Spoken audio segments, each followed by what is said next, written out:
Is Invasion of the Body Snatchers from 1978 one of the most underrated dystopian science fiction films ever made? Watching it again, I was amazed by how well this film still works. Even when you know the ending and even when you know exactly who's been replaced, I found the enjoyment came from just watching the invasion slowly reveal itself through little clues that are hidden in plain sight. I really do think it's one of those rare films where the second, third, fourth, fifth viewing might actually be better than the first because there's a lot going on. I saw this film years ago. I remember seeing it on the shelves back in the day in the old video store there.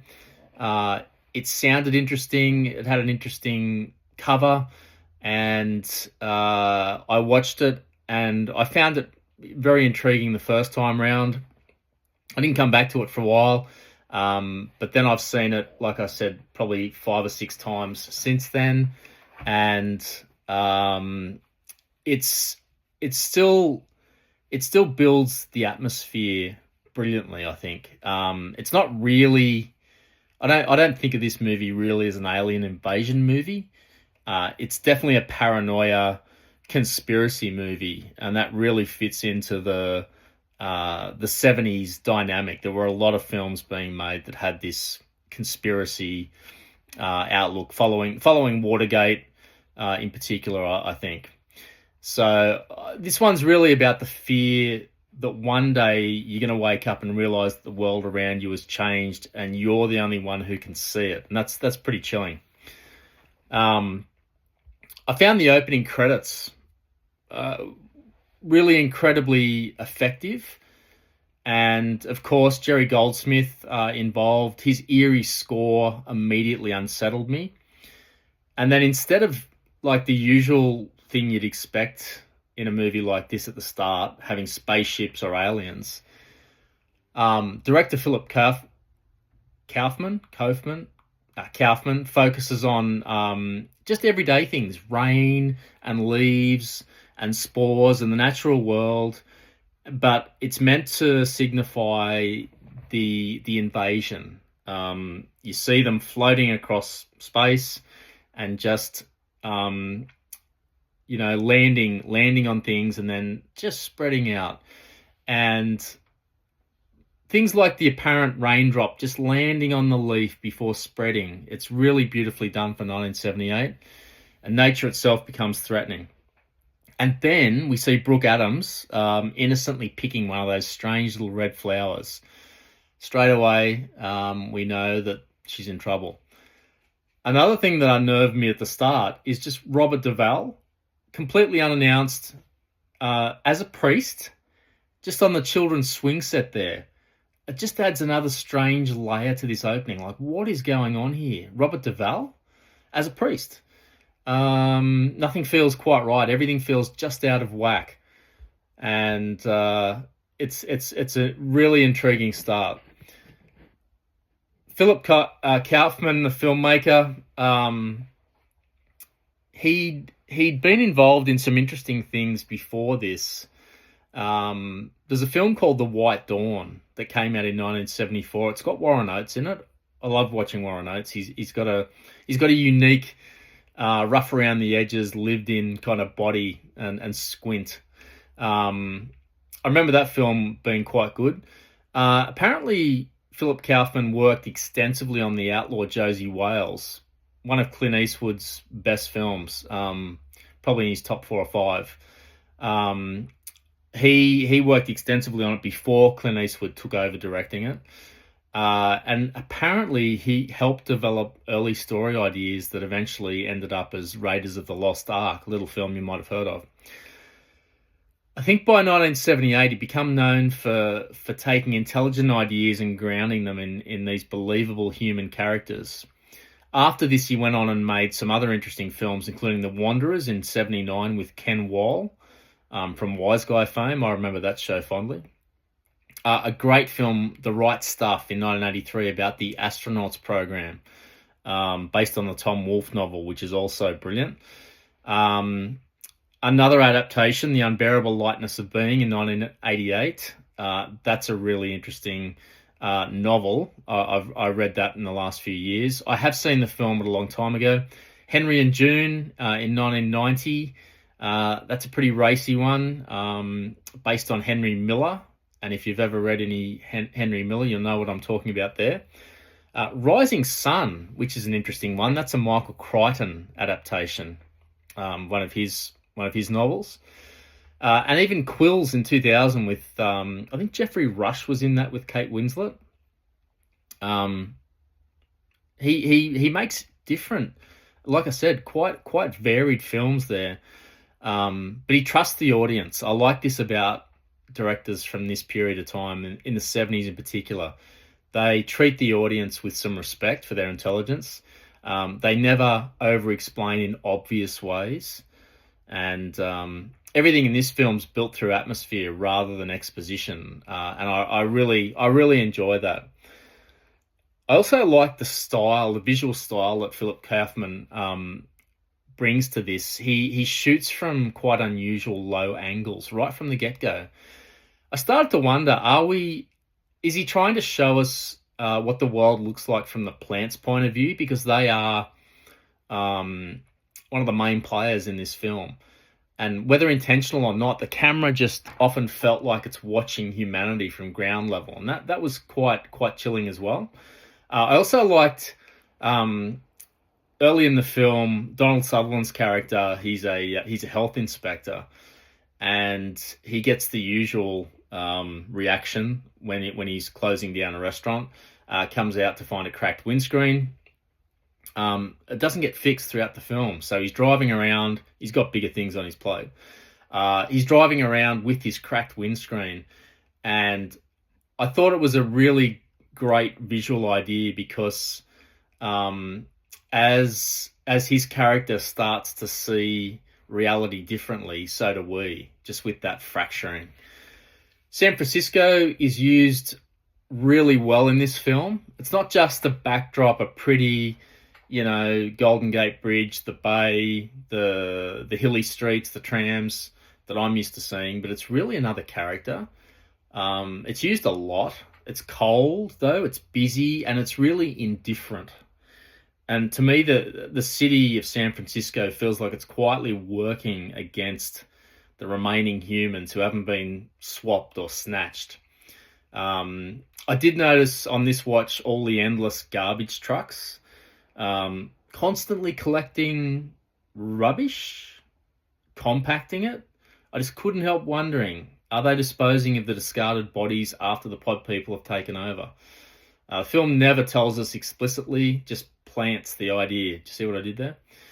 I touched on Jerry Goldsmith's score. As always, I think it deserves enormous credit. It's jingly jangly, eerie, a bit off key, perfect for this subject matter. There's also this constant low level heartbeat kind of sonic dynamic that runs underneath much of the film, like an uneven pulse. I realized at some point that I think it's the plants / aliens. It ramps up when their pods start to really come into play. For a lot of the time, though, it's just barely noticeable. But it quietly and effectively created a lot of anxiety, I thought, without ever truly overwhelming the senses or the scenes. And I think combined with Kaufman's visuals, it really creates one of the most uncomfortable viewing experiences of any science fiction film that's not outright gore and horror, which this film isn't.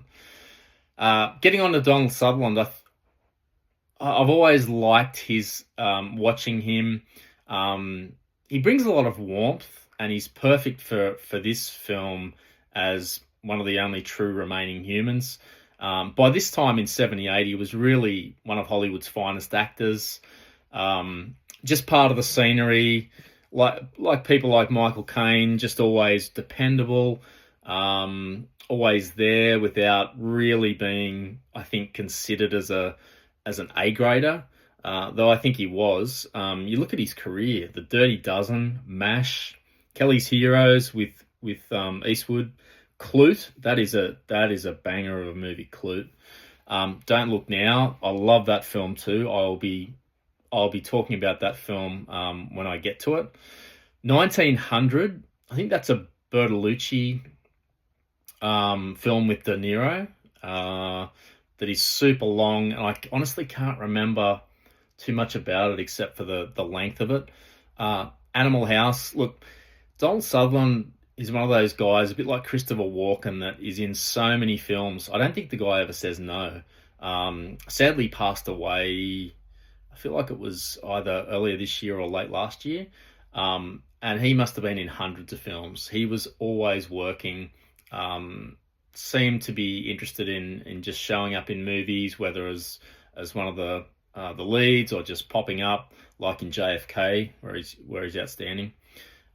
Shows a lot of range. Here he plays the character of Matthew Bennell, which that name he's got to spell it out about 15 times on the phone.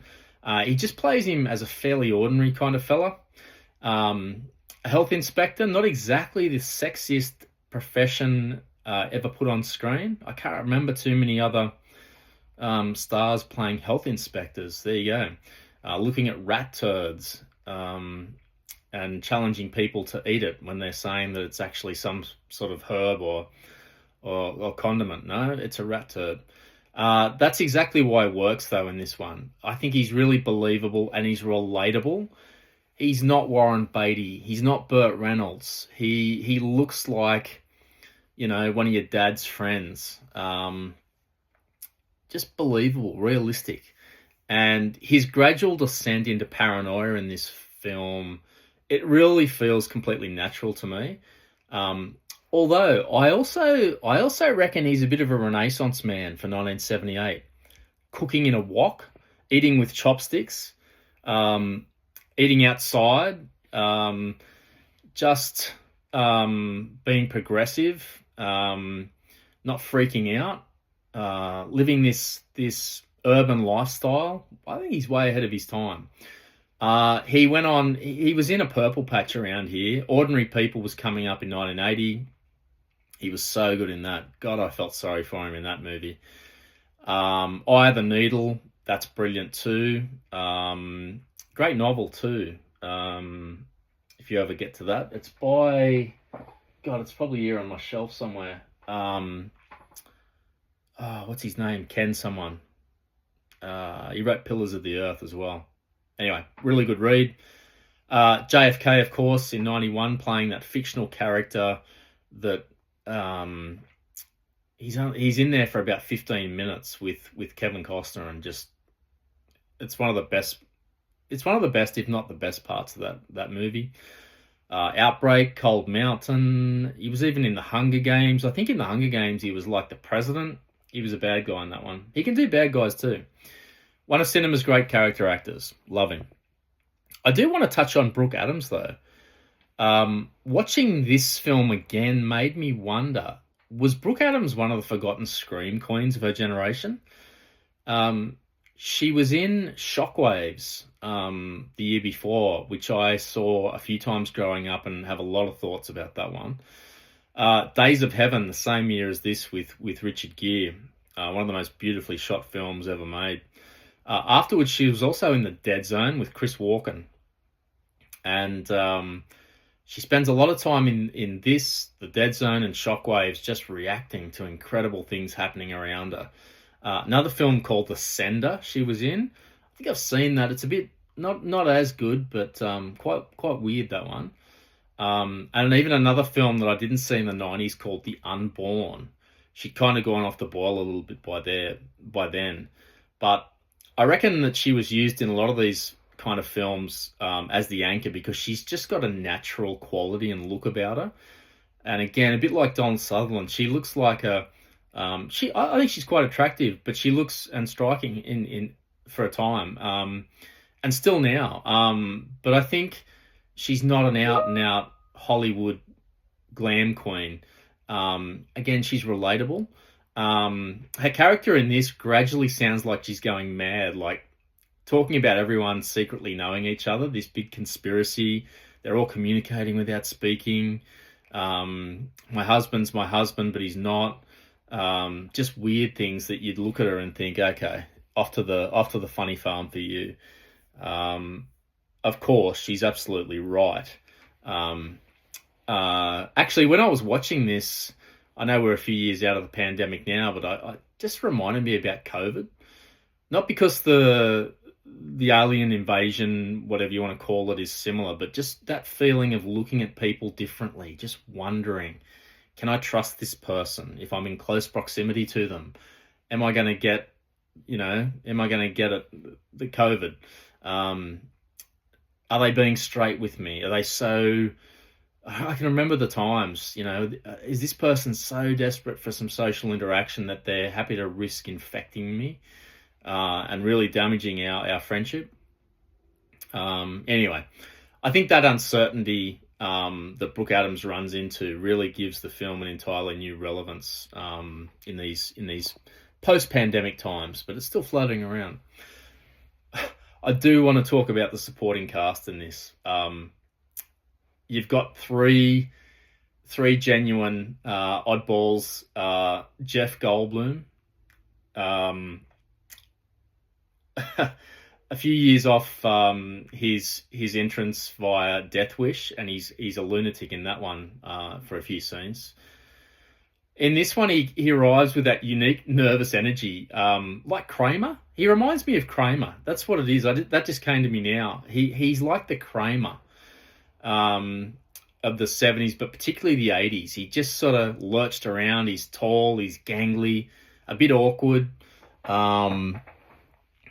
always on edge, seeming like his eyes darting around. Like, check him out in The Fly, for example, with Gina Davis. Into the Night as well. I remember that one.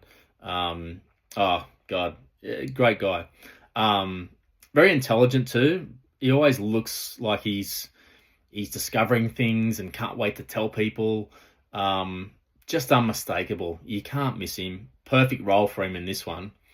Leonard Nimoy, again, inspired casting.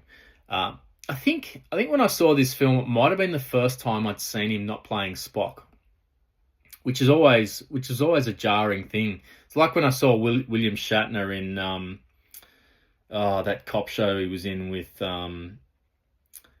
was it Heather Locklear? Hooker? No. Something like that.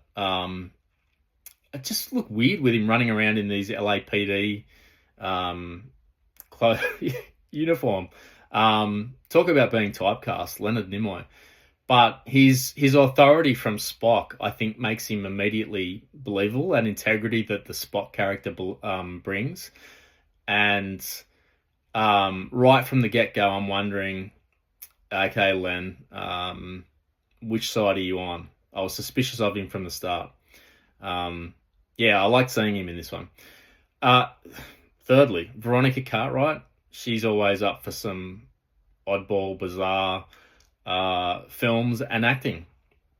And a year out from Alien, where she was perfectly cast, she's already got that anxious, sort of obsessive energy, eyes bulging out of her head, makes it perfect for this kind of psychological suspense / horror. And her and Goldblum together, what a couple. Wow. Love to go to their place for a dinner party. The invasion itself. One thing that I really noticed this time, and like I said, I've probably seen this film 6 or 7 times now. I wish I'd seen it more. Really love it. Plants are everywhere. They're indoors, they're outdoors, they're in gardens, they're in vacant blocks. I guess this was a period in the culture where people were putting plants inside even more than outside. It's like in Beautiful People, that Australian Crawl song. What is it? The garden's full of furniture, the house is full of plants.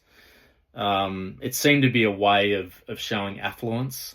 And some of these San Francisco houses with upwardly mobile people are full of plants. But were they always full of plants? I'm not sure. It's convenient, I guess, for the alien invasion. But having those plants everywhere just makes it so easy for the invasion. It's probably already succeeded before the characters even realize it. They're looking at all these cool little flowers. The The school teacher at the start telling the kids, pick all the flowers. Yeah, great idea. The health spa sequence, though, is where everything changes. And wow, we finally see someone almost completely snatched, swapped by one of the pods. Genuinely shocking. And it really reinforces this idea that there's really two groups of people, those being replaced and those helping the replacement happen. Jeff Goldblum's duplicate quietly opening and closing its eyes before the nose starts bleeding was one of the creepiest moments in the film for me, and just showed you that these pod people aren't monsters. They're simply humanity with that humanity removed. The sequence where Donald Sutherland later in the film falls asleep while the massive pod next to him and his duplicate starts growing look fantastic. I've got to say, I don't know how they achieved those effects in 1978. I'll say it here, I'm not a fan of CGI, the way that some filmmakers get a bit lazy and put it in there instead of a story or instead of believable effects. The transformation here feels physical and organic and above all real. And it really, that scene where he's outside in the wicker chair or whatever it was, the deck chair, really reinforces the film's central rule, and that is, whatever you do, don't fall asleep. I love the scene with Brooke Adams and Sutherland where she goes, "Oh, here, take one of these tablets in the lab," because she's a lab technician working in the Department of Health. She says, "Take one of these tablets; it'll keep you awake." And he goes, "What is it?" And she goes, "Oh, it's basically speed." And he goes, "Take 5." I'm amazed either of them fall asleep at all. Got to talk about the scream. That horrifying scream that the pod people make whenever they identify a remaining human is unforgettable.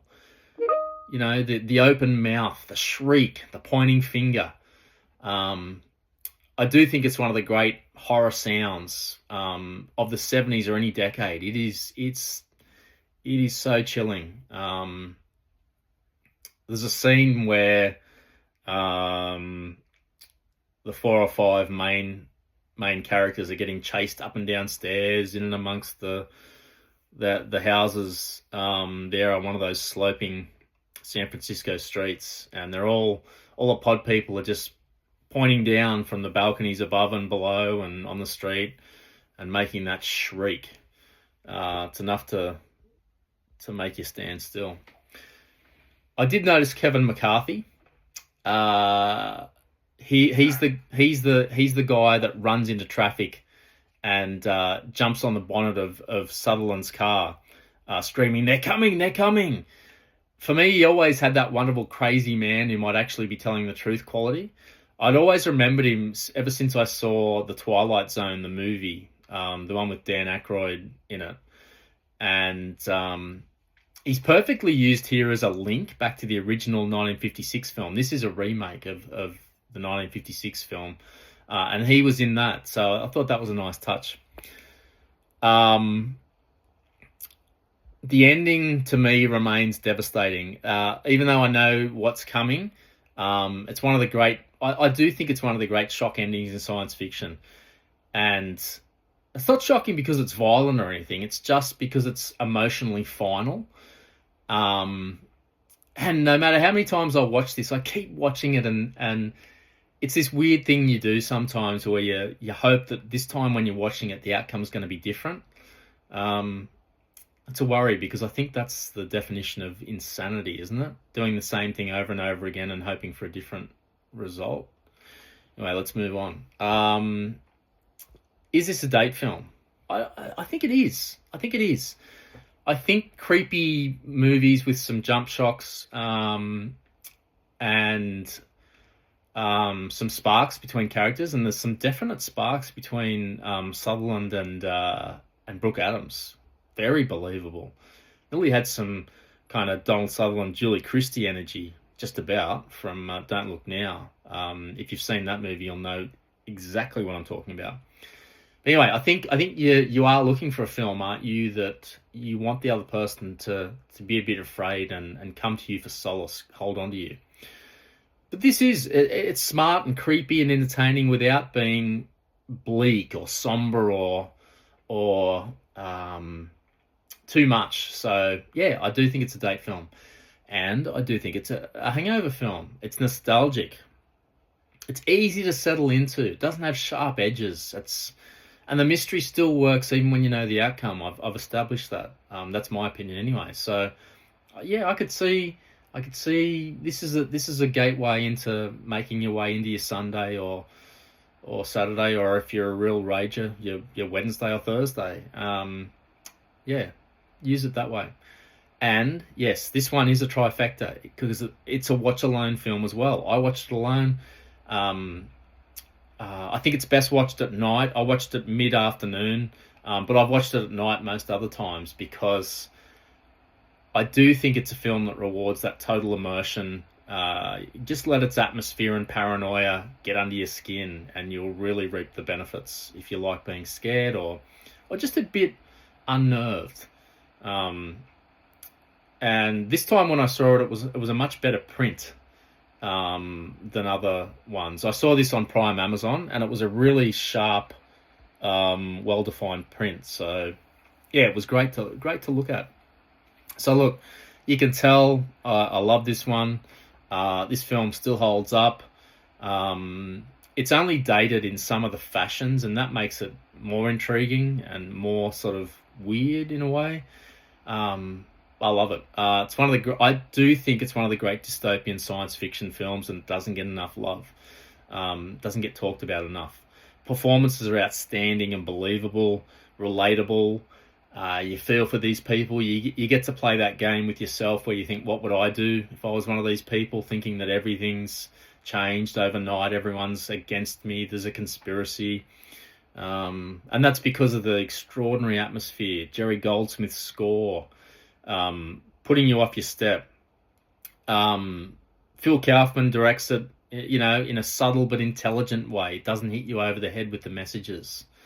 I'm not the sharpest tool in the shed, but after a few watches, I'm still seeing little things pop up that I find interesting.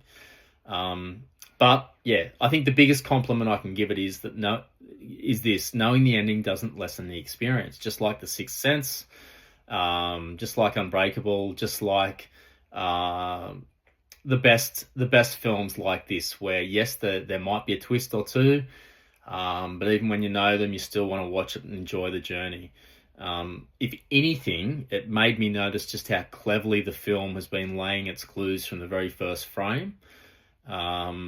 And I just didn't notice them. I really noticed a lot more on this rewatch, so that was really enjoyable. All right, that's my take on Invasion of the Body Snatchers from 1978. A classic that, yeah, just doesn't get talked about enough and needs more respect. There you go. Check it out if you are into this kind of thing. And as always, thanks for listening. See you next time.